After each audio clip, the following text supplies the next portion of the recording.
পবিত্র মাহে রমজান মুবারক মাসে সাতটি কাজ আপনাকে অবশ্যই বর্জন করতে হবে। যদি আপনি সাতটি কাজ বর্জন করতে না পারেন তো আপনার রোজা বিফলে চলে যাবে, আপনার রোজা আল্লাহর দরবারে কবুল হবে না। এক নম্বর হলো, আল্লাহর নবী বলে, আমার উম্মতেরা সর্ব হালতে তাড়াতাড়ি দেরি করে ইফতার কখনোই করবেন না, সব সময় তাড়াতাড়ি ইফতার করে নেবে। আল্লাহ রাসূল বলেন, লা ইয়াজালুন নাস বিখাইরি মা আজ্জালুল ফিতর। আল্লাহর নবী বলেন, লা ইয়াজালুন নাস বিখাইরি মা আজ্জালুল ফিতর। আমার উম্মত ততদিন পর্যন্ত কল্যাণের মধ্যে থাকবে যতদিন পর্যন্ত তারা তাড়াতাড়ি ইফতার করে নেবে। লিআন্নাল ইয়াহুদা ওয়ান নাসারা ইউআখিরুন, কেননা ইহুদি খ্রিস্টান তারা দেরি করে ইফতার করে। সেই জন্য উম্মতেরা আবার এই পাইগাম উপর আমল করা হবে। আমরা সর্বহালতে সময় হলেই আমরা ইফতারের জন্য তৈয়ারি করে নেব, ইফতার সঙ্গে সঙ্গে করে নেব। কোন দেখা যায় বর্তমানে আমার মা বোনেরা হাঁস মুরগির পিছনে লাইন দিয়ে দেয়, সানের ঘাটে গিয়ে লাইন দিয়ে দেয়, ঘাটে এখনো হাঁড়ি তুলতে ব্যস্ত হয়ে যায়। সেই জন্য এরকম করব না প্রিয় মা বোনেরা, কেননা আল্লাহর নবী বলছেন যদি এরকম করতে থাকি, যদি আমরা দেরি করে ইফতার করি তো আমাদের মুশাব্বাহাত হয়ে যাবে ইহুদি খ্রিস্টান নাসারার সাথে। আল্লাহ রাসূল বলছেন, মান তাশাব্বাহা বিকওমিন ফাহুয়া মিনহু। যদি কোনো ব্যক্তি অন্য ভাইদের সঙ্গে অন্য বিধর্মীদের সাথে সম্পর্ক রাখে, কাল কিয়ামতের ময়দানে হাশরের ময়দানে তাদের সাথে তোলা হবে তাকে।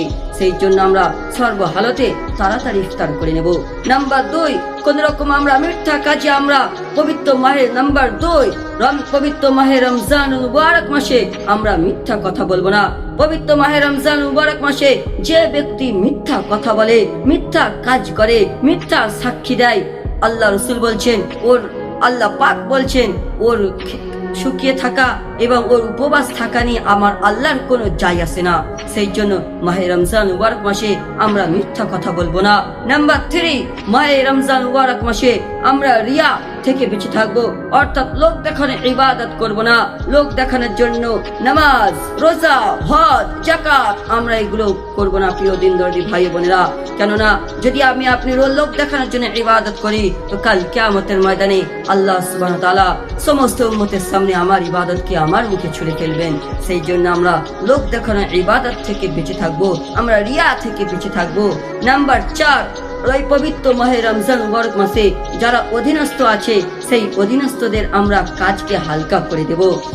আর নাম্বার 5, এই মাহে রমজান মুবারক মাসে অপচয় আমরা একদমই করব না, কারণ কোরআন বলে, ইন্নাল মুবাযযিরিনা কানু ইখওয়ানিশ শায়াতিন।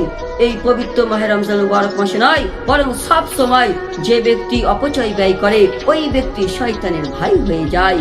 সেই জন্য আমরা পবিত্র মাহে রমজান মুবারক মাসে এই কাজগুলো আমরা মেনে চলবো। আর নাম্বার 7 নম্বরে ছিল ওই ব্যক্তি যে এই মাহে রমজান মুবারক মাস আসলেই জিনিসপত্রের নিত্য প্রয়োজনীয় দ্রব্যের মূল্য বৃদ্ধি করে দেয়।